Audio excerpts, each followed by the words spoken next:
Então vamos dar início à leitura. O Espírito Santo desempenha um papel importante na vida espiritual do crente. Ele é responsável por nos guiar, capacitar e nos fortalecer em nossa jornada de fé. Sem o Espírito Santo, estamos correndo o risco de esfriar na fé.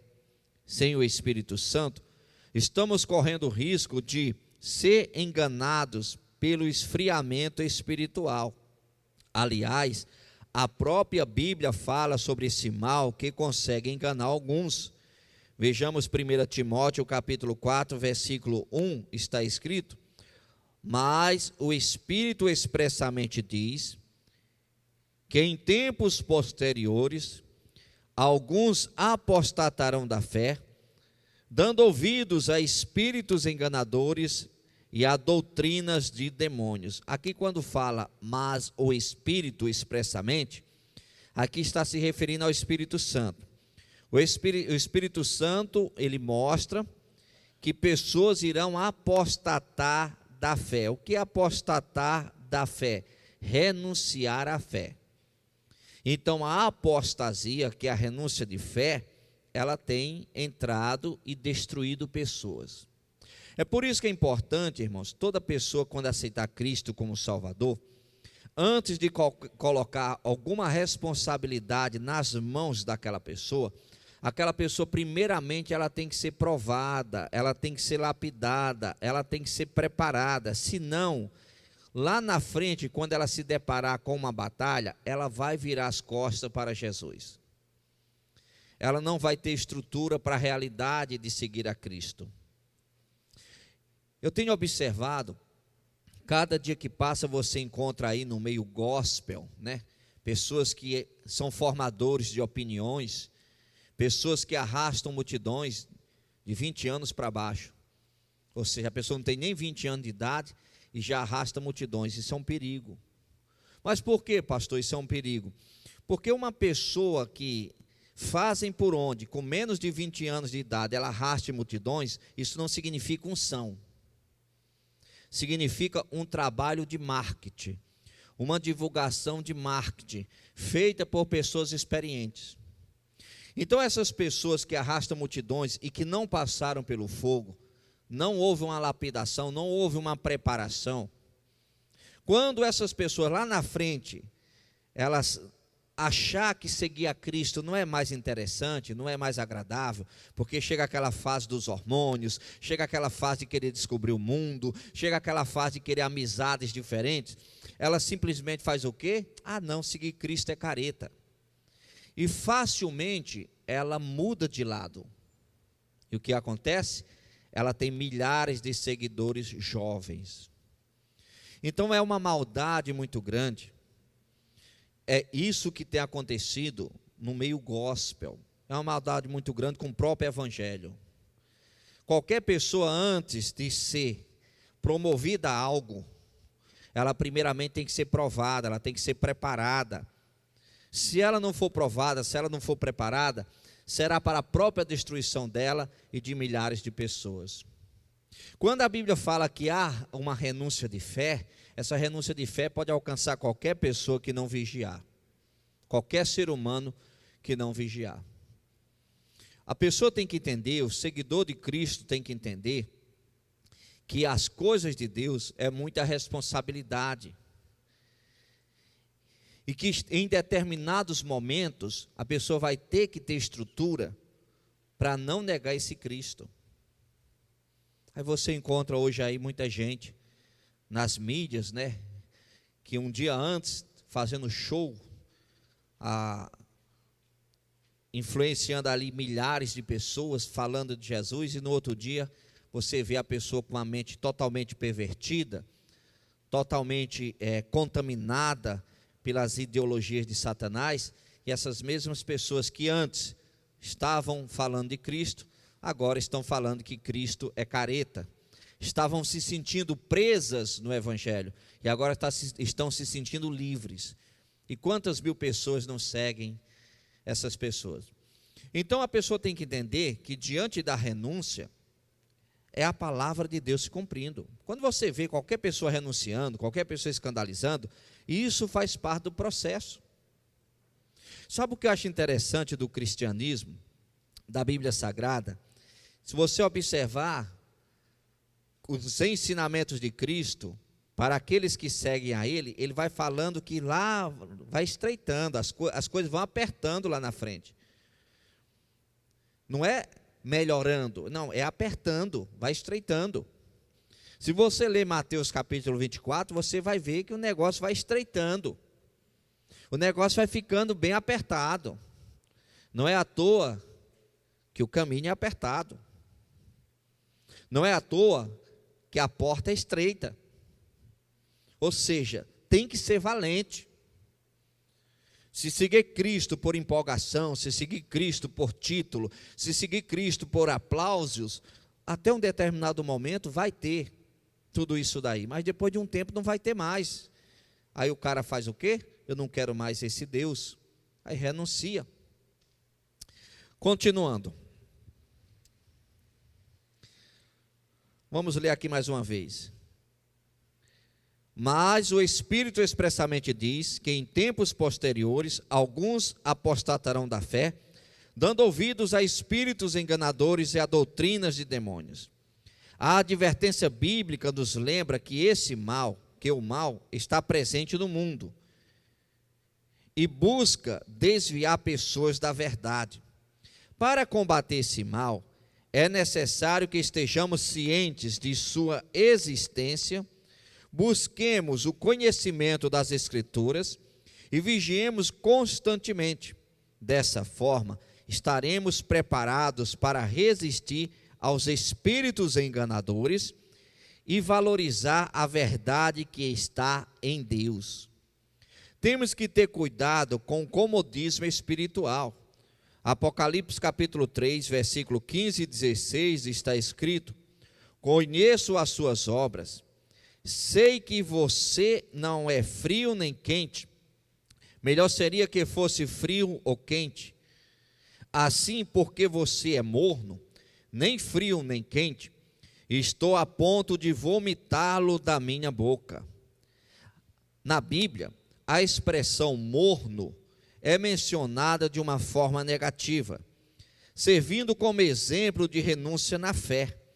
Essa expressão é utilizada para representar uma atitude de indiferença ou falta de comprometimento com Deus. A expressão nem és frio nem quente e sim morno explica a qualidade da água que abastecia Laodiceia. Por não ter suprimento de água própria, Laodiceia era abastecida por um arqueduto, ou seja, um canal que transportava água. Nesse processo, o sol amornava a água que chegava morna na cidade. Os moradores de Laodiceia eram semelhantes à sua água, ou seja, espiritualmente estavam mornos na forma de seguir a Deus. Durante as guerras entre muçulmanos na Idade Média, Laodiceia foi destruída e abandonada. No século 17, os viajantes notaram que a cidade estava habitada somente por lobos e raposas. Quando ficamos mornos, a destruição vem sobre nossas vidas, assim como veio sobre a cidade de Laodiceia. Para um pouquinho. Aqui essa expressão que Deus estava repreendendo Laodiceia, que eles estavam mornos. A água daquela cidade, ela chegava morna. Então, quando os moradores tomavam, eles tinham vontade de vomitar. Se você tiver, digamos, você pegar um pouco de água e amornar, você está normal. Se você começar a tomar água um pouco morna, você vai ter um desejo de vomitar, a tendência é ter desejo de vomitar. Se você não tiver muito bem do estômago, na hora que você toma, você pode vomitar, correto? Então, quando Deus fala que estava prestes a vomitar, aquele já estava se referindo à forma como o povo estava buscando ele, usando aquilo que estava acontecendo naturalmente, que eram as águas mornas. Ser morno na fé é mais ou menos o seguinte: eu busco Deus, mas eu não pratico os ensinamentos de Deus. Eu quero Deus da boca para fora, mas as minhas atitudes mostram o contrário. Deus, ele estava falando que estava prestes a vomitar aqueles moradores, a forma como eles estavam desprezando. É tanto que com o passar do tempo, aquela cidade toda foi destruída. Como eu mencionei aqui, encontraram somente raposas e lobos naquela cidade. Ela foi totalmente destruída. Uma cidade bíblica, onde foi mandado o recado de Deus, que era uma das igrejas da Ásia, e aquela cidade futuramente virou ruínas. Irmãos, nós somos de Deus, nós recebemos recados de Deus, nós recebemos os ensinamentos de Deus. Nós precisamos ter um cuidado para não desobedecer e lá na frente as nossas vidas está ruínas, destruição, caos. É importante nós obedecermos a Deus, porque quando Deus vem e nos ensina, Ele só está querendo nos preservar. Só isso. Quando Deus sinaliza a humanidade, quando Deus quer mostrar à humanidade a consequência do erro, Deus não está procurando pessoas para adorar Ele. Eu quero ser adorado. Não, Ele está querendo que pessoas não vá para o inferno. Pastor, mas o inferno não existe. Existe. Existe. Pode ter certeza que existe. Tanto existe que milhares de pessoas irão para lá, justamente por não crer na pregação do Evangelho. O inferno é tão real quanto o oxigênio que você respira e que você não vê e não toca. Então as pessoas vão brincando de seguir a Deus, vão buscando Deus de qualquer maneira, vão seguindo Deus de qualquer maneira. A vida é tão curta, irmãos, tão passageira. Não se iluda, não. Não há nada mais importante na sua vida do que fazer a vontade de Deus. Nada mais importante na sua vida do que fazer a vontade de Deus. Estou vendo esses dias aí na Santa Catarina, a destruição. Ali você encontra pessoas que construíram patrimônios, pessoas ricas, milionárias, de tanto patrimônio. Uma temporada de chuva leva todos para a miséria. Não é errado você ter as coisas, você pode ter, tenha, é até bom que tenha. Mas não deixe a sua fé de lado para conquistar nada, porque é tudo ilusão. Estava escutando um testemunho, acho que foi o pastor Jaime que comentou, se eu não estou enganado, se não for o pastor Jaime que falou no programa, foi o missionário, que o casal de jovens, programado para casar, tudo bonitinho, tudo organizado, poucos dias do casamento, o rapaz foi dormir e não acordou, acharam ele morto. Ou seja, dois jovens, seguindo a Deus, andando com Deus, fazendo as coisas certas, se programam para casar, poucos dias antes do casamento, o rapaz morre do nada. Ou seja, o que é a vida? Hoje estamos aqui, amanhã poderemos estar dentro de um caixão. Tem alguém dentro de um caixão agora. Mais tarde tem outras pessoas entrando no caixão também. O que é a vida? Aí você encontra esse mundo tão doido, tão bagunçado, tão desorganizado, a maldade reinando, a justiça não existindo. Você está fazendo planos nesse mundo? O seu coração está nesse mundo? Mundo este que um vírus tranca todo mundo dentro de casa. Mundo este que uma lei simplesmente tira a nossa liberdade. O nosso coração tem que estar em Deus. Agora sim, aqui na terra você vai lutar para vencer, para conquistar, para dar a volta por cima, mas o teu coração não pode estar aqui no mundo. O teu coração tem que estar em Deus. No mundo está o teu corpo físico. Aí você rala para crescer, para vencer, mas sem colocar o coração. Agora o teu coração tem que estar em Deus. Dando sequência. Na realidade, cada dia que passa, tem aumentado a quantidade de pessoas que renunciam à fé em Deus. Na mentalidade delas, acreditam que estão fazendo o que é certo. No dia do juízo final, essas pessoas irão se deparar com uma sentença de condenação eterna, caso permaneçam com suas mentes contaminadas por Satanás. Ou seja, se essas pessoas permanecerem do jeito que estão, fazendo as coisas erradas, elas irão morrer. Fisicamente, irão se deparar com a condenação eterna, com o inferno. E aí é desse dia que muitos que zombam, muitos que escarnecem, vão ver que é verdade. Pois não é que é verdade, mas já era. Continuando.